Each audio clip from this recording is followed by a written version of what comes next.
Y'all, and I'm back.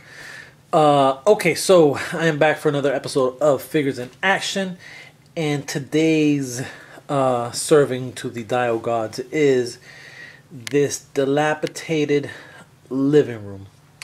I was contacted pretty much right after I finished that crack den with the bathroom. Was contacted by someone on Instagram who was interested in grabbing a commission from me. So he wanted something similar to the crack den. He wanted something that was kind of dilapidated and beat up. So he had actually sent me kind of a reference picture, and basically in the reference picture there was just like a set of stairs, and there was no railing, no handrail, and just a door. So that was kind of what the reference picture looked like. But before we even got to the stairs, we had settled on a price, settled on a project, and then last minute he was like, "Man, is there any way you can build some stairs?" As part of what we had discussed. But unfortunately, you know, every aspect of a dial takes time, especially when you're building stairs from scratch. It's not the easiest thing in the world. So charged him a few more bucks. He was cool with it, and we went from there. Okay, so what are the stats here? So we're looking at 16 inches across. We're looking at, I want to say, 11 inches, about 11 inches deep, and usually the standard 12 inches tall. This dial was created using, and I'm going to go through all the materials. I think a lot of times when I do these videos, I forget to kind of, I forget that I get new subscribers often, and you know, a lot of people, again, won't go back 100 and some odd episodes to get some information. We're unfortunately in a society where everything is kind of nobody really wants to do research these days, unfortunately. So a lot of questions I get are really basic questions that if you just look back a couple of videos, the answer will be there. But people don't want to look back, so I'm gonna try to go in a little bit of a different direction, pretty much just kind of explaining what materials I use and how I went about it. Okay, so let's start. I think the best way to start is kind of from left to right. So this wall, this is all insulation foam board. In this particular case, I actually used, for the first time ever, I used the green stuff. Usually I use the pink stuff, and what happened is my boy at work, Hassan, had bought some of these boards for some computer. They were building this computer, and they needed there goes the aim solder, or excuse me, the hydro soldier. Jesus. There goes the shield soldier. So he had bought like 4 of these, and the same price as the pink ones that I get, 2x2.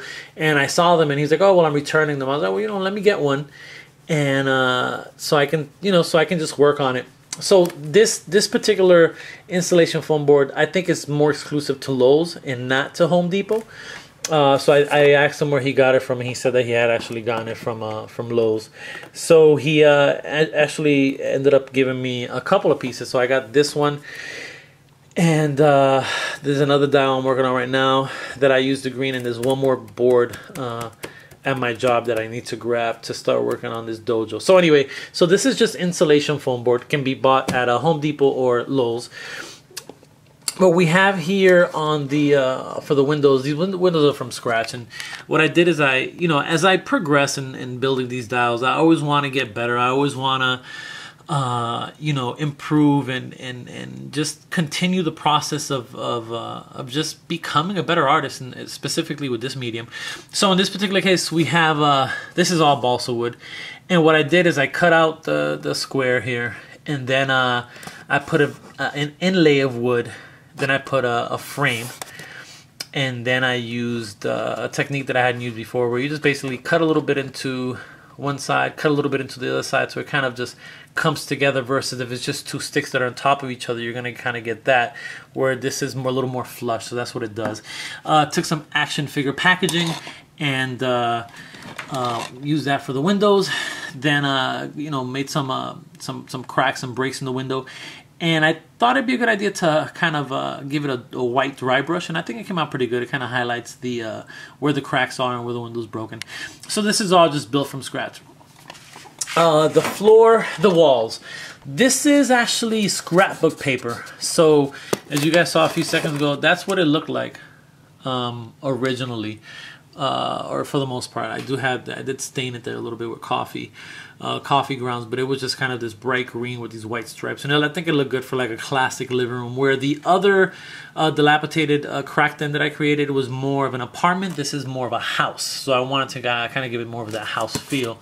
And let me see if I can connect this without the shield guy flying. Oh, bam, bam! There he goes.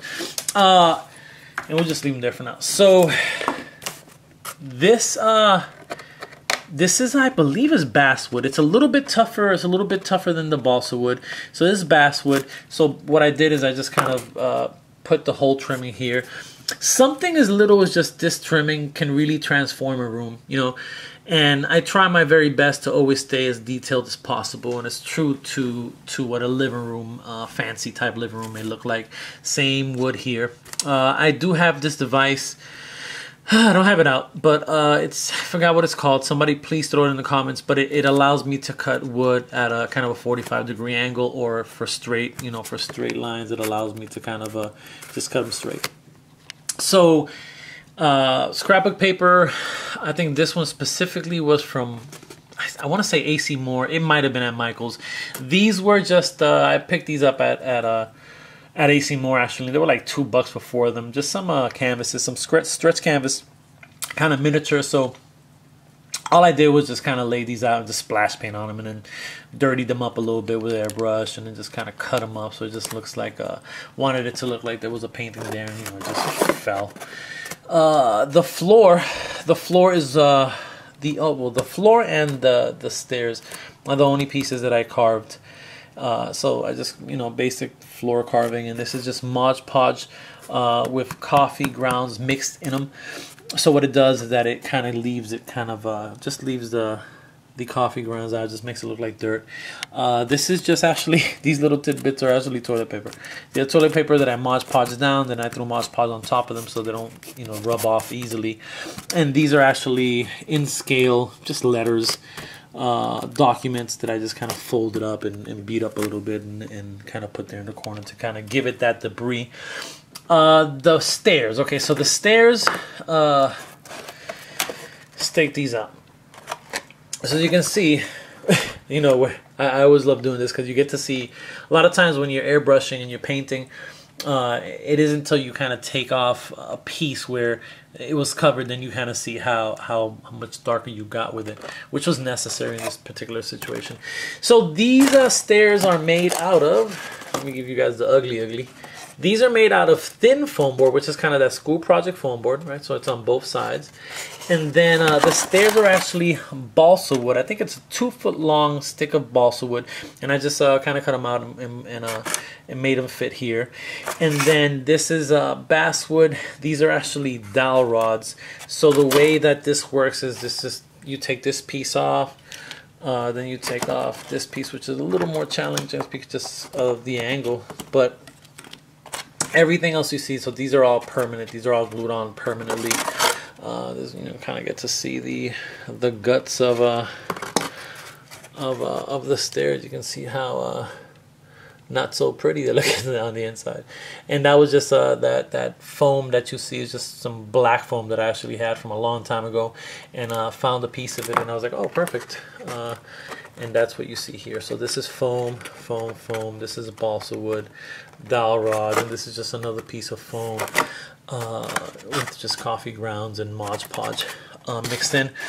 Was trying to figure out, so I wanted to put 2 frames up, or 2 pictures up, or 2 paintings up, and wanted one to just be loose so you can put anywhere. Wanted this one to be permanent, actually. So I don't know if you guys, I was talking to Joanne yesterday trying to figure this out, and she just wasn't getting what I was trying to say, what I was trying to do. A lot of times when you hang a picture up, if you knock it to the side, let's say the nail's there, you knock it to the side, it kind of leans over a little bit. So that's what I wanted to do. So I wanted to give it the feel where it had been knocked out recently, or knocked to the side recently, so you can kind of see it's a little clean in the back, just like it's a little clean there in the back. And again, this is just stretch canvas. This is prefab. I didn't create this. What else? The door. He wanted actually a removable door. So no problem. What you usually do when the request is a removable door is just for me, what I've been doing lately is just using the project foam board, which again, the thin stuff. the back looks horrible, as it usually does. As you know, you're trying to make sure that the front looks good. You're never going to see the back of the door. He can do something like this, or he can do it on the other side, whatever he wants to do. But generally, you're not going to see that back side. So yeah, so this is just this is actually foam, a foam sheet, a piece of foam sheet. This is again action figure packaging. Wanted to kind of use those highlights, those white highlights, dry brushing. Just some balsa wood on the back. He wanted it to have kind of boarded up door. Didn't board up the windows just because it's kind of high, and I just figured I'll just leave it like that. And that is pretty much it, I believe. Yeah, I think I discussed all the materials here. Let's take it apart real quick so you guys have an idea, and then I am done. So that was the door. That's that painting. This is the back wall, and you guys already saw kind of the action figure, the shield agent there, so you get the scale. And then this is this back piece. The cool thing about this, excuse me, the cool thing about this back piece is for the first time ever. I shouldn't say for the first time ever. I'm always worried about doing this right here because that little piece can snap off. But I think in this particular case it should be fine, especially because of how this comes together.